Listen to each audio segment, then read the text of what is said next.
I'm Stella, 35, and I never thought my life would unravel the way it did. For 15 years, I believed I had the perfect marriage to James, a loving home in suburban Connecticut, and a brilliant daughter named Lily who made everything worthwhile. But when I discovered financial documents showing my husband had been systematically draining our daughter's college fund to lavish gifts on his mistress, I was devastated.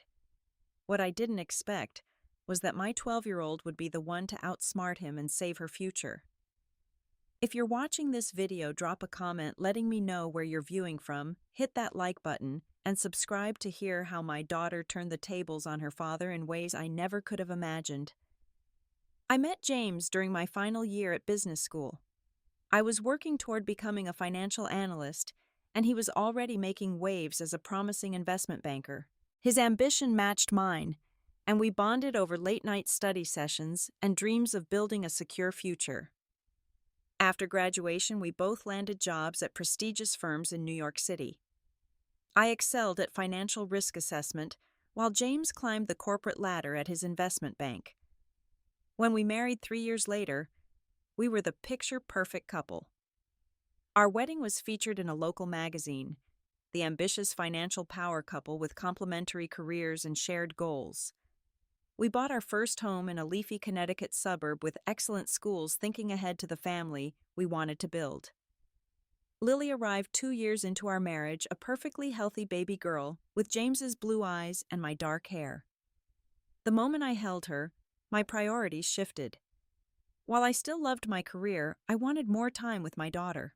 After much discussion, James and I agreed I would scale back to part-time consulting work, allowing me to be more present for Lily while still contributing to our financial stability.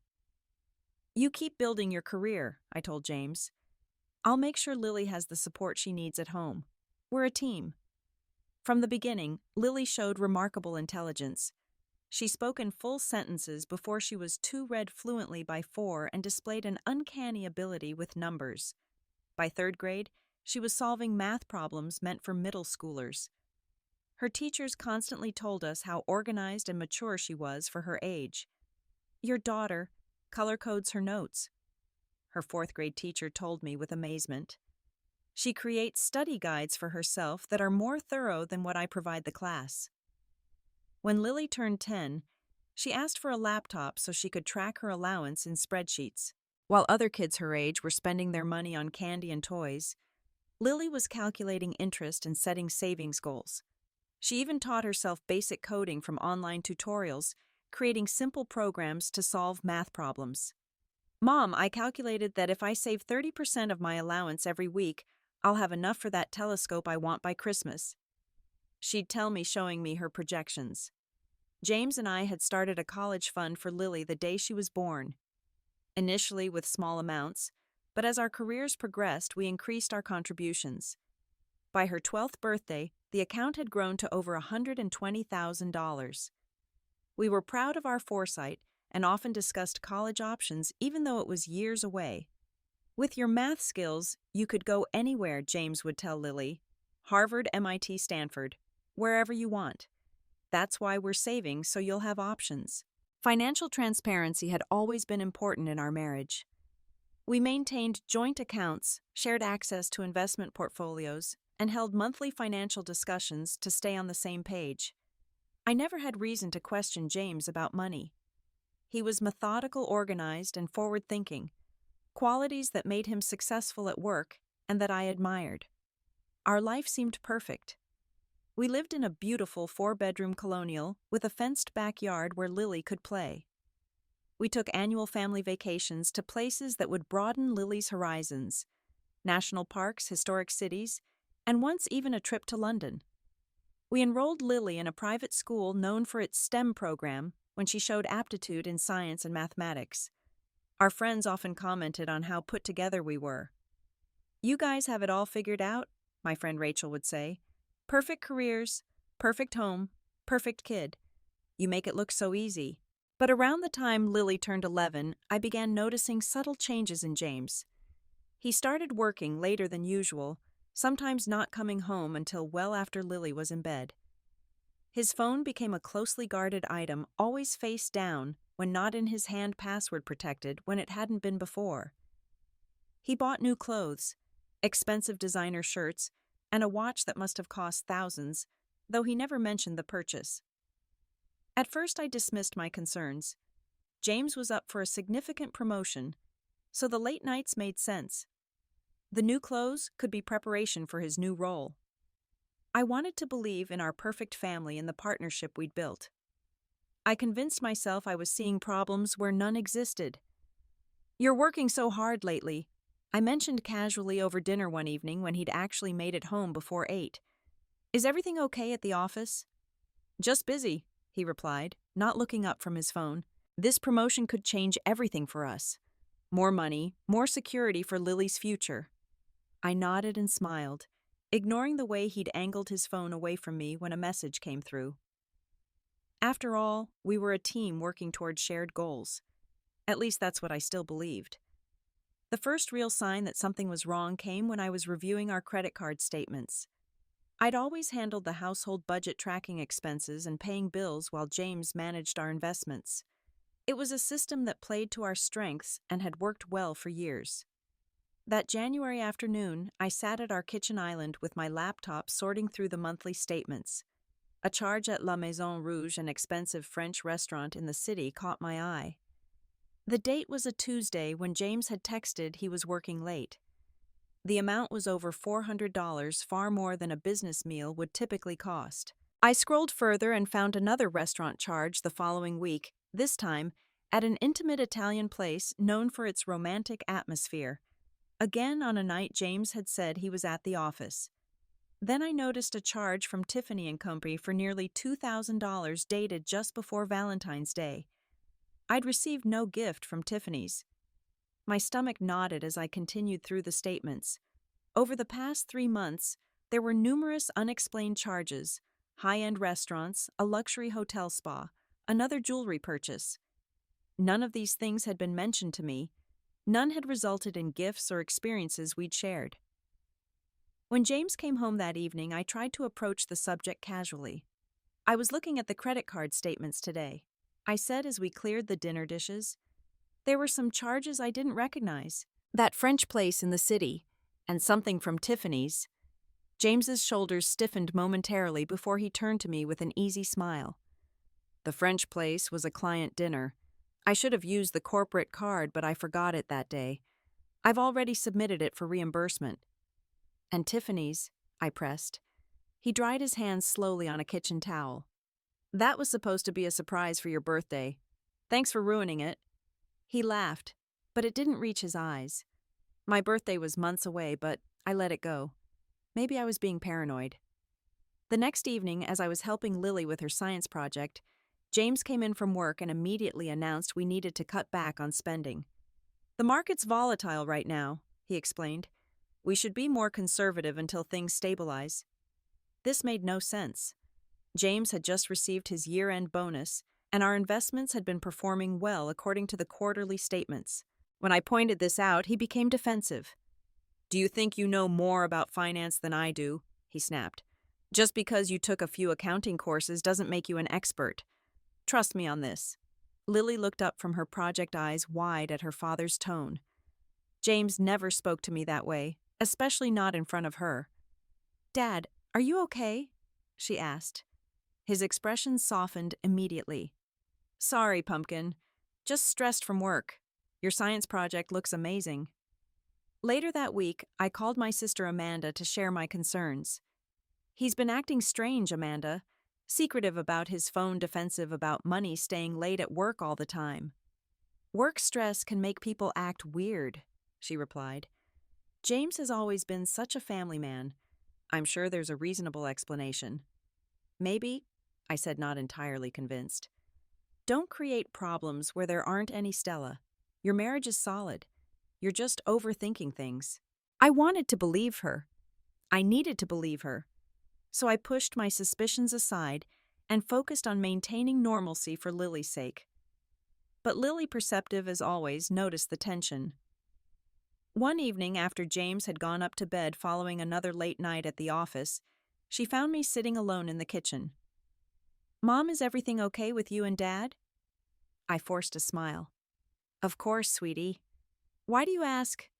You both seem different. Dad's barely home, and when he is, you guys barely talk. Her eyes, so like her father's, studied me carefully. I'm not a little kid anymore. You can tell me if something's wrong. I pulled her into a hug. Everything's fine, I promise. Your dad's just busy with work, and I'm a little stressed about a consulting project. Nothing for you to worry about. She didn't look convinced, but she nodded and kissed my cheek before heading upstairs. That night, unable to sleep, I went to James's home office to look for the Tiffany's receipt. I knew it was wrong to snoop, but my unease had grown too strong to ignore. His laptop was still open, the screen dimly lit in sleep mode. When I moved the mouse, the screen came to life, revealing our joint bank account page. He'd forgotten to log out. My hand trembled as I navigated to our savings account. There, in black and white, were multiple large withdrawals over the past 4 months. $5,000 here, $8,000 there. Nearly $40,000 gone with no discussion, no explanation. The next morning, I confronted James as he was getting ready for work. Why have you been taking money from our savings without telling me? He froze, Ty half nodded. You were going through my computer. You left it open to the bank account. James, there's $40,000 missing. What's going on? His expression shifted from surprise to calm control, a transformation that sent chills down my spine. They're investments, Stella. Short-term opportunities that came up through work. I didn't mention them because they're slightly higher risk than what we usually do, but the potential returns are enormous. I was going to surprise you when they paid off. We've always discussed investments before making them, I said, especially large ones. He finished knotting his tie and turned to face me fully. I'm trying to secure our family's future.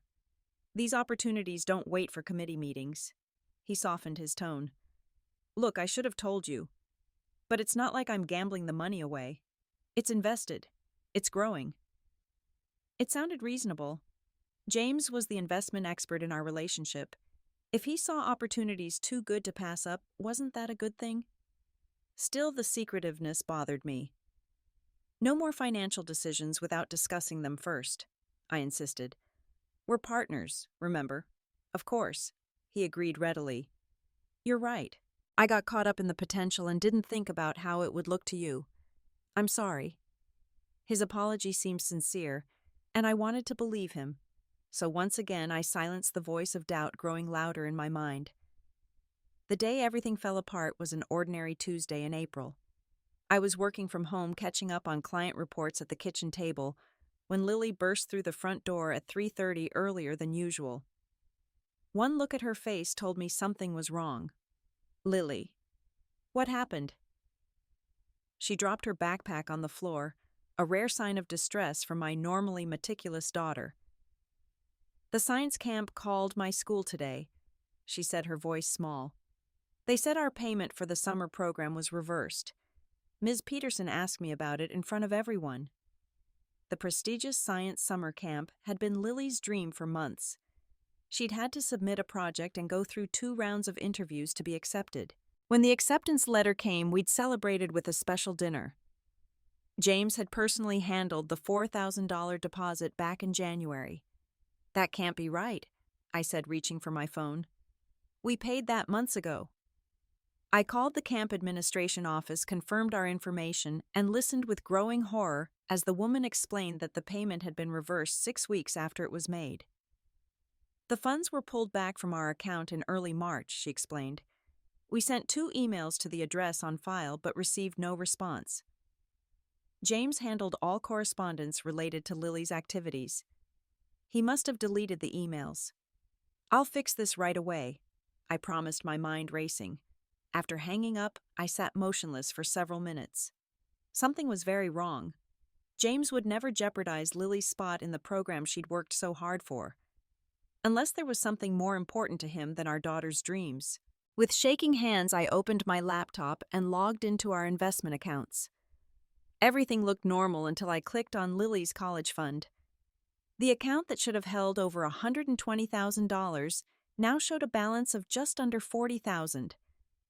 The room seemed to tilt. More than $80,000 was gone. "Mom?" Lily's voice came from somewhere far away.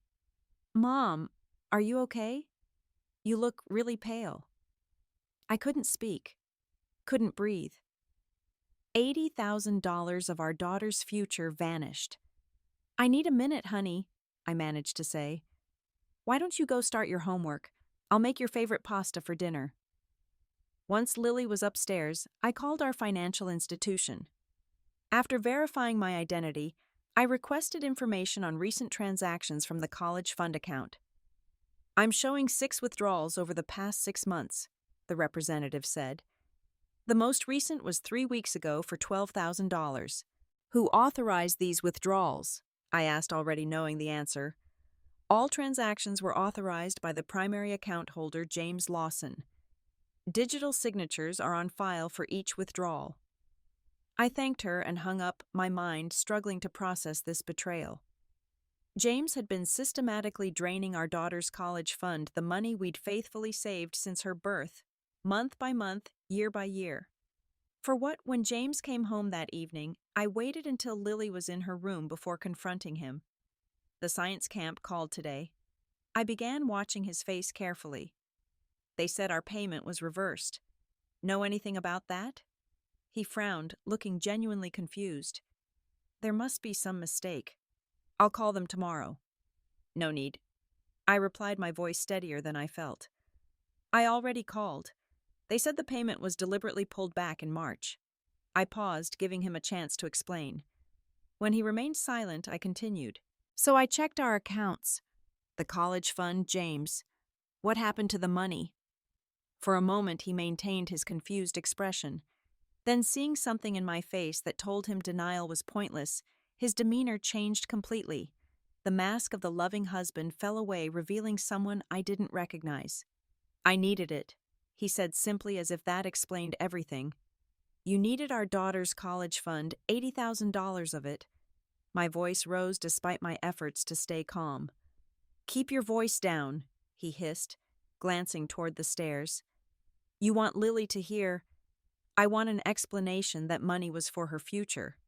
James ran a hand through his perfectly styled hair. It's just money, Stella. She's 12. There's plenty of time to rebuild the fund before she goes to college.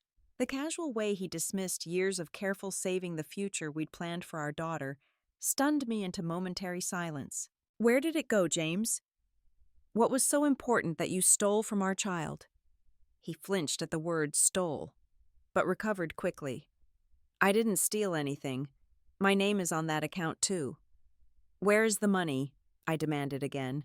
James stared at me for a long moment, calculation visible in his eyes. Finally, he shrugged. You want the truth? Fine. I've been seeing someone. Veronica. She's from work. She understands the demands of my career in ways you stopped trying to years ago. Each word was a physical blow. You've been having an affair. I wouldn't call it that, he said with infuriating calmness. Veronica and I connected on a different level. She's ambitious-driven. She reminds me of who you used to be before you decided being a housewife was enough.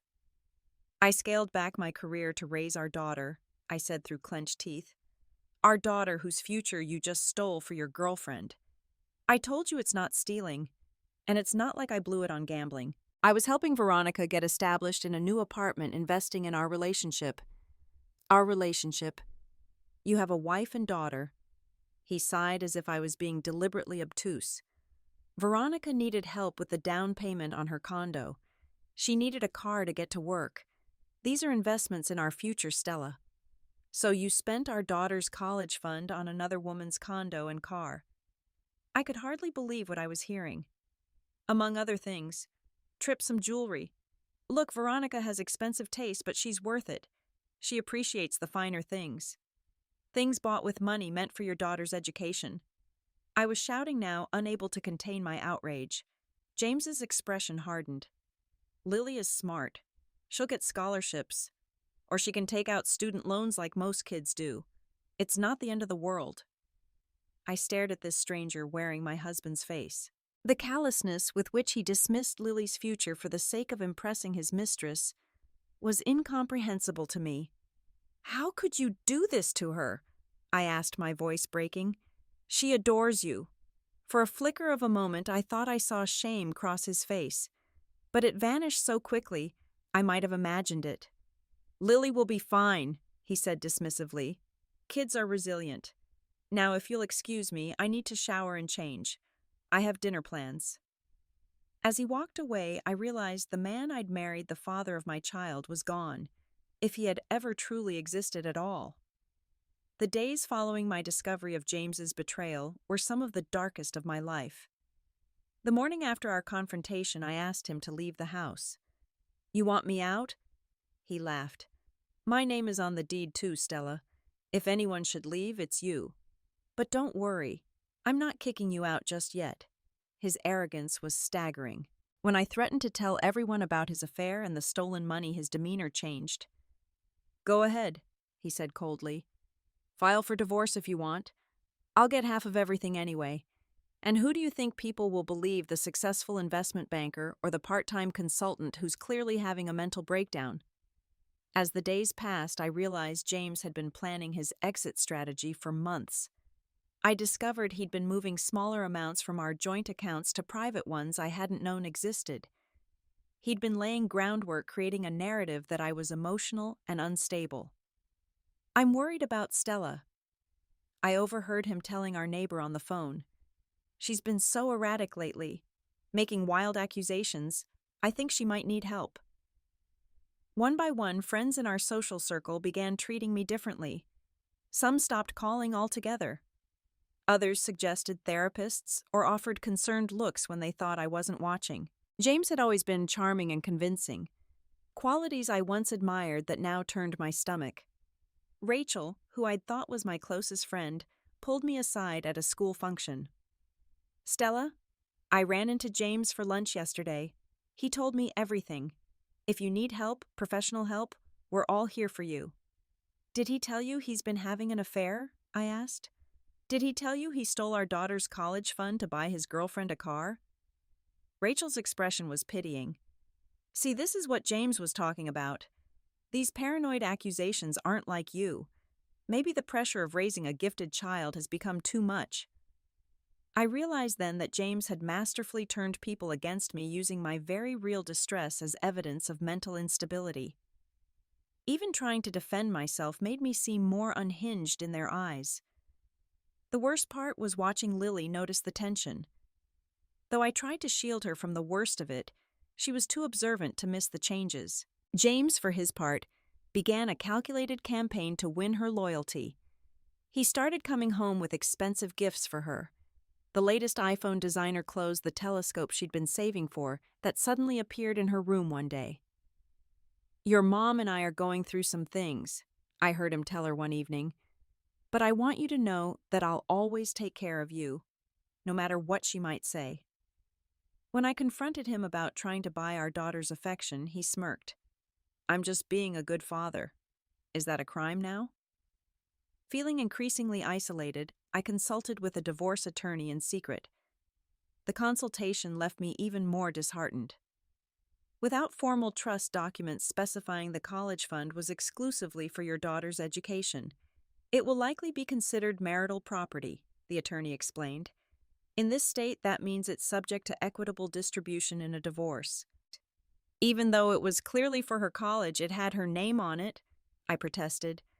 Custodial accounts with legal protections work differently than informal savings accounts designated for college, she replied.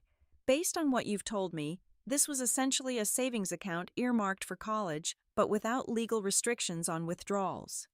So he can just take it, use our daughter's future to fund his affair, and there's nothing I can do. The attorney looked sympathetic. We can fight it, but without documentation showing it was legally Lily's money rather than joint marital assets, it will be difficult. The fact that he made the withdrawals over time, rather than one large sum, also works in his favor. I left the consultation feeling trapped. James had not only betrayed us, but had done so with careful calculation. He knew exactly what he could legally get away with.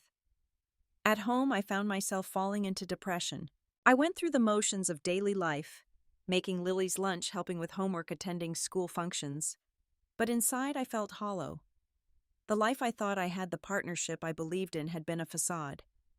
James became increasingly bold, sometimes not coming home at all, offering no explanations for his absences. When he was home, he was distant with me, but performatively attentive to Lily, as if ensuring she would take his side if forced to choose. One evening he came home looking particularly pleased with himself. "I've decided to be generous," he announced. "When we divorce, I won't ask for alimony, even though I could argue you should support the lifestyle I've become accustomed to." He laughed at his own joke. "See, I'm not the monster you make me out to be." His confidence that he would escape consequences, that he could steal our daughter's future and suffer no repercussions, was unbearable. But I had no idea how to fight back against someone who had planned so carefully, who knew exactly how to manipulate the system and the people around us. For Lily's sake, I tried to maintain a sense of normalcy. I hid my tears, forced smiles, and assured her everything would be okay. But inside, I was drowning in betrayal and helplessness. The turning point came late one night in May, nearly 2 months after I'd discovered James's betrayal. I was sitting at the kitchen table reviewing financial documents and crying silently when Lily appeared in the doorway. "Mom," she said softly, "why are you crying?" I quickly wiped my eyes. "It's nothing, sweetie. Just grown-up stuff. You should be in bed." She padded across the kitchen in her fuzzy slippers and sat beside me. "Is it about Dad? About why he's acting so weird?" I hesitated. I'd been trying to protect her from the ugly truth, but Lily was looking at me with such earnest concern that my resolve crumbled. "Your dad and I are having some problems in our marriage," I admitted. "Is he cheating on you?" she asked bluntly. I stared at her, startled by her directness. "What makes you ask that?" She shrugged, looking older than her 12 years. "He's always on his phone smiling at messages. He wears cologne even on weekends. And I heard him on the phone with someone talking all sweet like he used to talk to you." My heart broke anew. Of course she had noticed. Lily noticed everything. "We're going through a difficult time," I said carefully, not confirming or denying her suspicion. "But I don't want you to worry. Whatever happens between your dad and me, we both love you very much." Lily's eyes narrowed slightly. "There's something else, isn't there? Something about money." I froze. "What do you mean?" "Dad keeps buying me expensive stuff, but then I heard you talking about cutting back on spending. It doesn't make sense." She paused. "And what about my science camp?" The payment problem. I couldn't lie to her, not when she was piecing things together herself. But I couldn't bring myself to tell her the full truth either, that her father had sacrificed her future for his affair. "There have been some issues with our accounts," I said vaguely. "But I'm working on fixing everything." Lily didn't look convinced, but she nodded and gave me a hug before going back to bed. I thought that was the end of it, that I'd managed to shield her from the worst of the truth. I was wrong.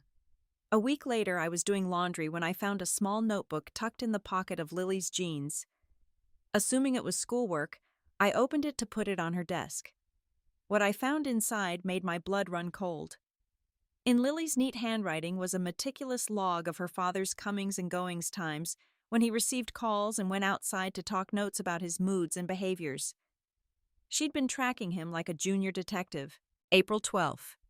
Dad got a call during dinner, said it was work, but was smiling too much. Left room to talk for 18 minutes. April 15th. Checked Dad's credit card statement in trash. Found charges for flowers and dinner at Giorgio's. Mom's birthday isn't until September. April 18th. Dad bought me AirPods. I never asked for. Trying to make me happy when he's doing something wrong. The last entry was from 2 days ago, May 10th. Found old account statements in Mom's desk drawer. College fund is missing $82,445. Dad took it. This is why Mom is so sad. My hands trembled as I realized Lily had discovered the truth I'd tried to hide from her. She knew her father had stolen her college fund. That evening, when Lily came home from her coding club, I was waiting. I placed the notebook on the kitchen counter. "I found this in your pocket while doing laundry," I said gently. "We need to talk." Lily looked at the notebook, then at me, her expression calm. "I know Dad took my college money," she said simply, "and I know he has a girlfriend. Her name is Veronica." "How did you—" I started to ask. "I've been investigating," she replied, sitting down across from me. "I found the account statements when I was looking for a stapler in your desk. The numbers didn't add up. Then I started looking through Dad's things when he wasn't home." "Lily, you shouldn't have done that," I said, though I could hardly fault her when I'd done the same. "I found receipts in his home office," she continued as if I hadn't spoken, "and screenshots of conversations with someone saved as V on his tablet. He doesn't use it much, so he doesn't guard it like his phone. There were photos, too." She wrinkled her nose. "Of Dad with a lady with really red hair." I sighed deeply. There was no point hiding anything now. "I'm so sorry, Lily. I wanted to protect you from all this." "Why?" she asked, genuinely curious. "I'm not a baby, and it's my college fund he took. Because you shouldn't have to deal with adult problems. And because I was ashamed that I couldn't stop him, that I didn't notice sooner what was happening." Lily reached across the table and took my hand. "It's not your fault, Mom. Dad lied to both of us." The maturity in her voice, the absence of tears I would have expected, surprised me. Instead of falling apart, my 12-year-old daughter seemed focused, determined. "I've been keeping notes for weeks," she continued, tapping the notebook. "Dad doesn't know I've been watching him. He thinks I believe all his lies." "What are you planning to do with these notes?" I asked. A small, calculating smile appeared on Lily's face, an expression so unlike her normal cheerful demeanor that it startled me. "I think we need to be smarter than Dad," she said. "He thinks he's so clever, but he's making mistakes. We just need to catch him." In that moment, I saw something in my daughter I'd never fully appreciated before. Not just her intelligence, which I'd always known about, but a kind of tactical thinking, a strategic mind that could see patterns and opportunities I was missing through my haze of emotional pain. "What kind of mistakes?" I asked. Lily's eyes lit up at my interest. "He leaves evidence everywhere, and he doesn't know that I have his passwords." "His passwords?" She nodded. "Remember when he got that new iPad for work and couldn't figure out how to set it up? He asked me to help, and I saw him type his passwords. He uses the same ones for everything because he's lazy about security." I stared at my daughter with a mixture of amazement and concern. "Lily accessing someone's private accounts without permission is—" "I know it's wrong, Mom," she interrupted, "but so is stealing $82,000 from your kid's future." I couldn't argue with that logic. "So, what are you suggesting?" I asked. "I think," Lily said, leaning forward with intensity, "that we need to gather evidence, real evidence that even Dad can't talk his way out of. And then we need to make him put the money back." Looking into my daughter's determined eyes, I felt something I hadn't experienced in months: hope. The next evening, after James had left for what he claimed was a client dinner, Lily and I sat at the dining room table with her laptop open between us. "Are you sure about this?" I asked, still uncomfortable with the idea of invading James's privacy despite everything he'd done. "Mom, we need proof," Lily said firmly. "Real proof that we can use to get my college fund back." She opened her laptop and navigated to James's email account with practiced ease.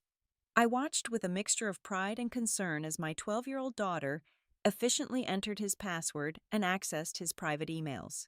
"Let's start with searching for Veronica," she suggested, typing the name into the search bar. Dozens of email threads appeared dating back nearly a year. My stomach clenched at the realization that James's affair had been going on much longer than I'd suspected. "Look at this one," Lily said, clicking on an email from 2 months ago. "It's about their vacation plans." The email detailed a weekend getaway to a luxury resort in the Hamptons.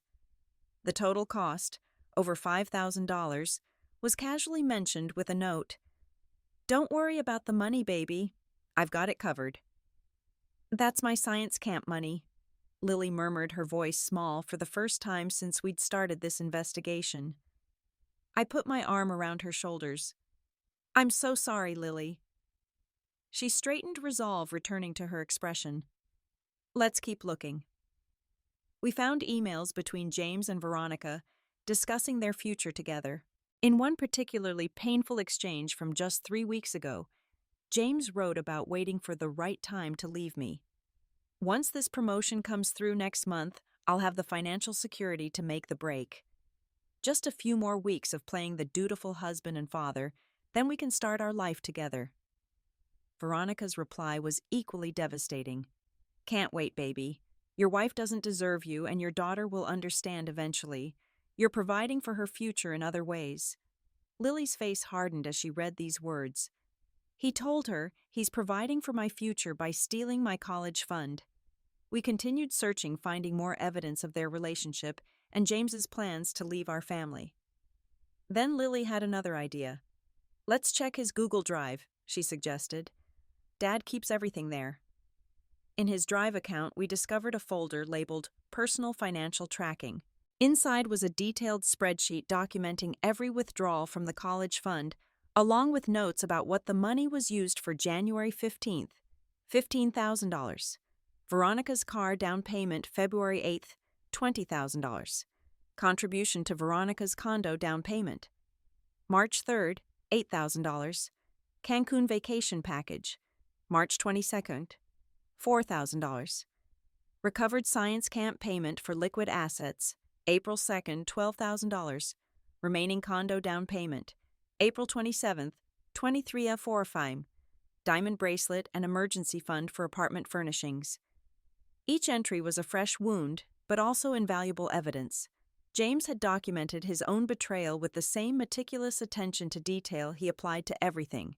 He's keeping records of everything, Lily observed, probably for tax purposes, or to make sure Veronica doesn't get more than he wants to give her.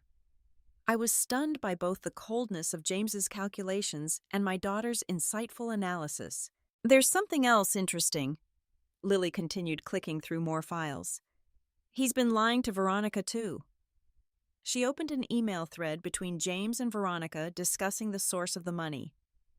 Don't worry about where it's coming from, James had written. It's from my personal investments. Money I set aside years ago that Stella knows nothing about. You're not taking anything from anyone. He didn't even tell his girlfriend he was stealing from me. Lily said, a hint of satisfaction in her voice. He told her it was his secret money. That might be useful. I mused, an idea beginning to form. We spent hours combing through James's digital life, finding more evidence of his deception. Lily used her coding skills to extract and organize everything we found, creating backups of all documents, emails, and financial records. We need to be really careful, she explained as she worked. I'm saving everything to a secure cloud account under a new email he doesn't know about. And I'm making sure not to change anything in his accounts so he doesn't realize we've been looking. I watched my daughter work with growing amazement. The child I'd sought to protect was now protecting me, using her intelligence and skills to build a case against her own father. By midnight, we had compiled overwhelming evidence of James's affair, his theft from the college fund, and his plans to leave our family. But having evidence and knowing how to use it effectively were two different things. What do we do with all this? I asked as Lily closed her laptop. She thought for a moment.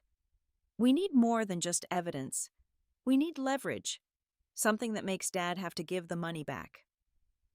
The law is complicated here, I explained. Since the account was in both our names legally, he had the right to withdraw the money even if morally it was wrong. Lily considered this, then smiled slowly. But what if we could prove it wasn't just a regular account? What if we could show it was specifically for me? How would we do that? Dad loves to talk, she said, especially when he thinks he's right. What if we could get him to admit on record that the money was specifically my college fund, that it was always meant for my education? You want to record him confessing? Lily nodded. And I think I know how to do it. As she outlined her plan, I realized that my 12-year-old daughter had developed a strategy more sophisticated than anything I had considered. It wasn't just about gathering evidence. It was about creating a situation where James would have no choice but to make things right. Tomorrow's Friday, Lily said. Dad's getting his promotion announcement. He'll be feeling confident, untouchable. That's when we'll start. As I hugged my brilliant daughter goodnight, I felt something I hadn't experienced in months, the certainty that we would get through this, that James hadn't destroyed our future after all. Friday morning dawned bright and clear. James came downstairs dressed in his best suit, practically glowing with anticipation. "Today's the big day," he announced over breakfast. "The promotion is being announced at the quarterly meeting." "Congratulations," I said neutrally, catching Lily's eye across the table. James either didn't notice my lack of enthusiasm or didn't care. "This comes with a substantial bonus," he continued. "6 figures. Just something to keep in mind during our discussions." The implied threat was clear. With his new position and bonus, he would have even more power in any divorce proceedings. "That's great, Dad," Lily said with a smile that didn't reach her eyes. "You must be really proud." "I am, Pumpkin. And don't worry, some of that bonus will go toward rebuilding your college fund." He shot me a smug look as if to say, "See, I'm not a complete monster."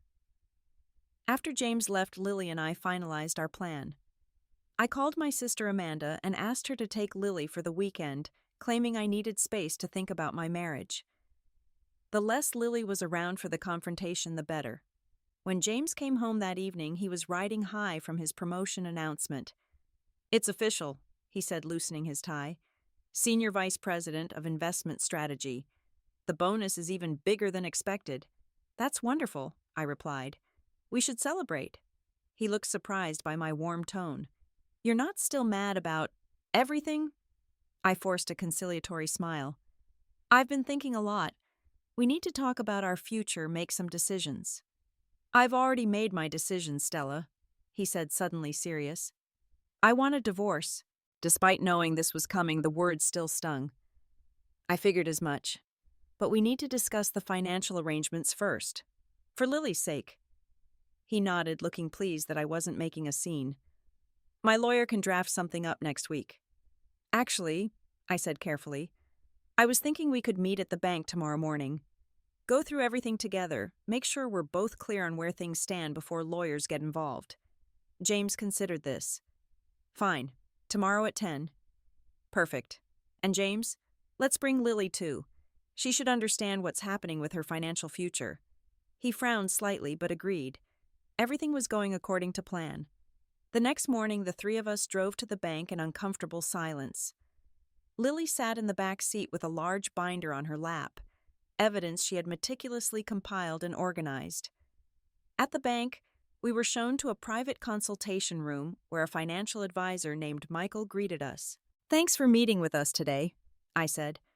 "We're going through some changes in our family and need to clarify our financial situation, especially regarding our daughter's accounts." Michael nodded professionally. "Of course. What specifically would you like to review?" Before I could answer, Lily spoke up. "I have a question about custodial accounts," she said innocently. "If money is specifically saved for a child's education, does that legally belong to the child or the parents?" Michael looked surprised to be addressed by a 12-year-old asking such a specific financial question, but he answered kindly. "That's an excellent question. It depends on the type of account. A 529 plan or Coverdell ISA is specifically for education and has legal protections. A UTMA or UGMA account legally belongs to the minor but is controlled by a custodian until the minor reaches adulthood." "And what if parents call an account a college fund but it's just a regular savings account?" Lily pressed. James shifted uncomfortably beside me. "Well," Michael explained, "the intent matters, but without formal documentation establishing the account as education-specific, it would generally be considered parental assets." "What if there was proof that the money was always intended for the child's education?" Lily continued. "Like if the parent specifically said it was a college fund and not their personal money?" Michael looked thoughtful. "Verbal designation can be considered in some cases, especially if there's clear evidence of intent." "Why do you ask?" Lily opened her binder. "Because my dad took $82,000 from my college fund to spend on his girlfriend, and I'd like to know if that's legal." The room fell silent. James's face drained of color. "Lily," he hissed, That's enough. Is it true? Michael asked, looking between us with professional concern. Of course not, James said quickly. My daughter is confused. We're going through a difficult family situation and she's upset. I'm not confused, Lily replied calmly. She pulled out her phone and pressed play on a recording. James's voice filled the room. Yes, it's her college fund, but my name is on the account too. It's technically our money that we designated for her education. I'm allowed to repurpose it if necessary. Then Lily's voice. So you admit it was my college fund, money specifically saved for my education. James again. Of course it was your college fund. Everyone knows that, but legally it's still my money too. James lunged for the phone.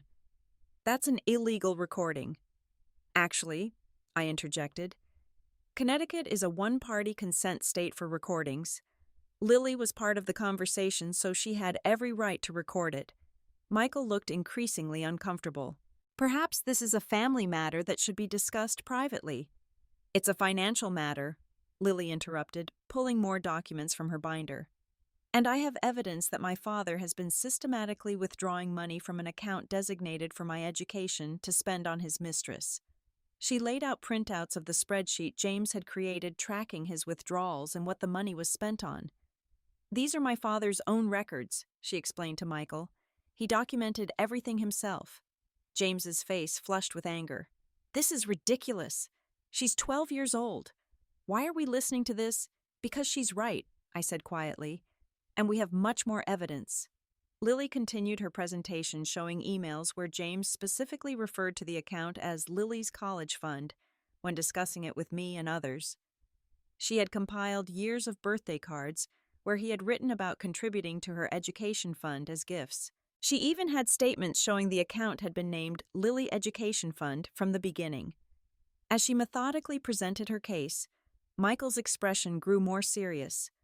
James slumped in his chair, the confidence draining from him as he realized how thoroughly his actions had been documented. Based on this evidence, Michael said finally, there seems to be a clear pattern establishing this account as specifically intended for Lily's education. While I'm not a legal expert, I would be obligated to flag these withdrawals for further investigation if Mrs. Lawson were to formally request it. She's a child, James sputtered. This is absurd. I'm 12, Lily corrected him, and I can do math. You took $82,445 that was meant for my education and spent it on your girlfriend. That's called theft. Just then the door to the consultation room opened and a striking woman with vibrant red hair stepped in. James, she said, looking confused, your text said to meet you here urgently. James froze, staring at Veronica in horror. I didn't text you. Lily smiled slightly. I did. From Dad's phone while he was in the shower this morning. Veronica looked between James, me, and Lily, clearly trying to understand the situation. You must be Veronica, I said, standing to face her. I'm Stella James's wife, and this is Lily, his daughter. We were just discussing how James has been spending Lily's college fund on gifts for you. Veronica's expression shifted from confusion to shock. College fund? What college fund? He didn't tell you, Lily asked, her voice deliberately innocent. The money he's been spending on your condo, your car, your vacations, that was my college fund. Money that was supposed to pay for my education. Veronica turned to James, her expression hardening. You told me that was your investment money, your personal savings. It was personal savings, James insisted desperately, just earmarked for Lily's education, but legally mine to use. You stole from your own daughter. Veronica's voice rose in disbelief. A child. It wasn't stealing, James protested, but his voice lacked conviction. Veronica's gaze swept over the documents spread across the table, lingering on the spreadsheet detailing exactly what her gifts and trips had cost Lily's future. This is disgusting, James, she said, taking a step back from him. I never would have accepted any of it if I'd known it was taken from your daughter. What kind of man does that? As if the situation couldn't get worse for James, the door opened again and an older man in an expensive suit walked in. Lawson. There you are. Gordon mentioned you were here. I wanted to personally congratulate you again on the promotion. He stopped taking in the scene before him. Mr. Harrington, James said, instantly straightening. This isn't a good time. Too late. I realized this was Richard Harrington, the CEO of James's investment firm. Sorry to interrupt, Mr. Harrington said, starting to back out. Actually, your timing is perfect, Veronica said sharply. You should know what kind of person you just promoted. James has been stealing his daughter's college fund to buy me gifts. He lied to everyone. His wife, his daughter, me, probably the company too. Mr. Harrington's expression darkened as he looked at James. Is this true? James stammered, trying to find an explanation that would salvage the situation. It's all documented right here, Lily said, gesturing to her binder of evidence. My dad keeps very detailed records of his theft. Mr. Harrington looked at the 12-year-old girl, then at the financial advisor, who gave a slight nod confirming the seriousness of the allegations. Lawson. I'll see you in my office Monday morning, Mr. Harrington said grimly. Our firm takes ethics very seriously. Very seriously indeed. As Mr. Harrington left, Veronica gathered her purse. We're done, James. Completely done. Don't call me, don't text me, don't even think about me. She turned to Lily. I'm so sorry. I truly didn't know. After she left, James sat in stunned silence, the full impact of what had just happened washing over him. The bank will need to conduct a formal investigation, Michael said into the uncomfortable silence. Given the evidence presented, we'll need to temporarily freeze the remaining funds in the account until ownership can be legally clarified. That won't be necessary, James said dully. I'll replace the money. All of it, I pressed. Yes, he muttered. All of it, and I'll cover the science camp payment today. Lily closed her binder, a small smile playing at the corner of her mouth. I believe that's what they call checkmate, Dad. The months following our confrontation at the bank were challenging but healing. James, facing the loss of his girlfriend, damage to his professional reputation, and the overwhelming evidence we had compiled, agreed to a divorce settlement far more favorable than we might have otherwise received. The legal proceedings were straightforward in large part because of Lily's meticulous documentation. Her evidence was so comprehensive that James's attorney advised him to settle quickly rather than fight a losing battle in court. As part of the settlement, James repaid every penny taken from Lily's college fund plus interest. The account was restructured as a formal trust with only Lily as the beneficiary, ensuring no one could access it for non-educational purposes in the future. James also faced consequences at work.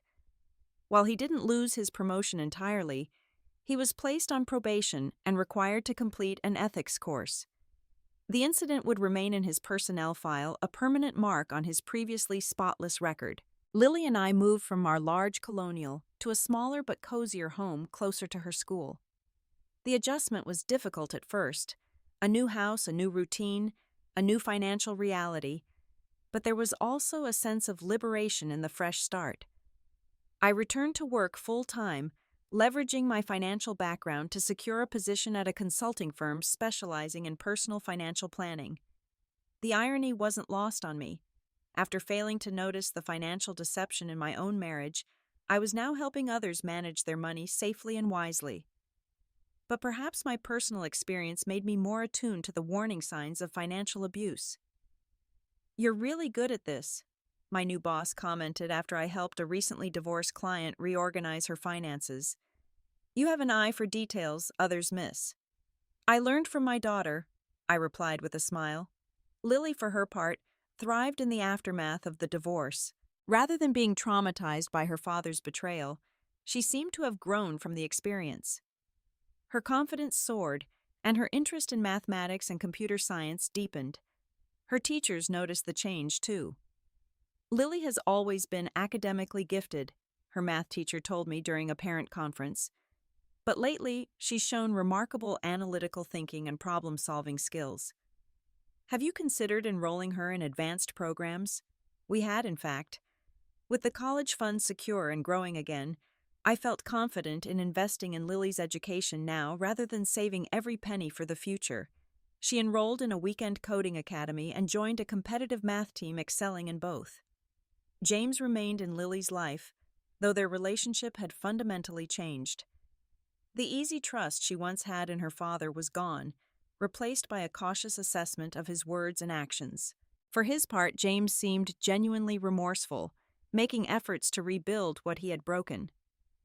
"I know I don't deserve your forgiveness," he told Lily during one of their first outings after the divorce was finalized. "But I want you to know I'm truly sorry for what I did." Lily, wise beyond her years, simply nodded. "Actions matter more than apologies, Dad.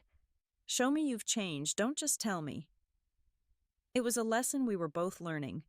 To judge people by their actions rather than their words to trust, but verify to protect ourselves without becoming bitter. 6 months after the confrontation at the bank, Lily received the news she'd been hoping for. She was accepted again to the prestigious science summer camp, this time with a partial scholarship based on her exceptional application project. As I helped her pack for the 2-week program, I marveled at how much we'd both changed in a single year. "Are you nervous?" I asked, as she meticulously organized her supplies. "A little," she admitted, "but mostly excited. I've been wanting to go to this camp forever." "I'm so proud of you, Lily," I said, sitting beside her on the bed. "Not just for getting into the camp, but for everything. Your courage, your resilience, your brilliance. You amazed me." She shrugged, never comfortable with praise. "I just did what needed to be done." "That's the thing. You did what I couldn't figure out how to do. You saved yourself when I was supposed to be the one protecting you." Lily looked up from her packing. "We saved each other, Mom. That's what family's supposed to do." The wisdom in her words struck me deeply. Through the darkest time of our lives, Lily and I had formed a stronger bond, a true partnership built on mutual respect and support. The next morning, as I drove Lily to the camp, she was unusually quiet, staring out the window at the passing scenery. "Penny, for your thoughts?" I asked. She turned to me with a thoughtful expression. "I was just thinking about Dad, actually." "Oh." I kept my tone neutral, never wanting to influence her feelings about her father. "I was thinking that he must have been really unhappy to do what he did, to risk losing everything that mattered." Her compassion, even for the person who had hurt her so deeply, humbled me. "That's very insightful, Lily. Unhappy people often make destructive choices." She nodded. "I don't want to be like that. I want to make choices that build things up, not tear them down." "I think you're well on your way," I assured her. As we pulled up to the camp entrance, Lily gathered her bags, then hesitated. "Mom, thanks for trusting me, for letting me help instead of just trying to protect me from everything." I hugged her tightly. "Thank you for being someone I could trust. Now go show those science camp kids what you're made of." Watching her walk confidently toward the registration table, I felt a profound peace settle over me. The betrayal we had experienced was real and painful, but it hadn't defined us. Instead, it had revealed our strength individually and together. In the end, I realized the college fund James had stolen wasn't just about money for Lily's future education. It represented something more valuable, the belief that she deserved to dream big, to reach her full potential, to be invested in. By fighting for those resources, Lily had affirmed her own worth in ways that would serve her soon after college. And I had learned perhaps the most important lesson of all, that sometimes our children become our greatest teachers, showing us courage and wisdom we didn't know we needed. If you've ever had someone underestimate you or your children, I'd love to hear your story in the comments. Has your child ever surprised you with their wisdom or resilience? Like this video. If you believe that sometimes the youngest among us can teach the most powerful lessons, subscribe for more stories about family resilience and the surprising strength we find in our darkest moments. And remember, the greatest investment we can make isn't just in our children's financial future, but in their belief that they are worthy of fighting for. Thank you for listening to my story, and I wish you all the courage to face your own challenges with the same wisdom my 12-year-old taught me.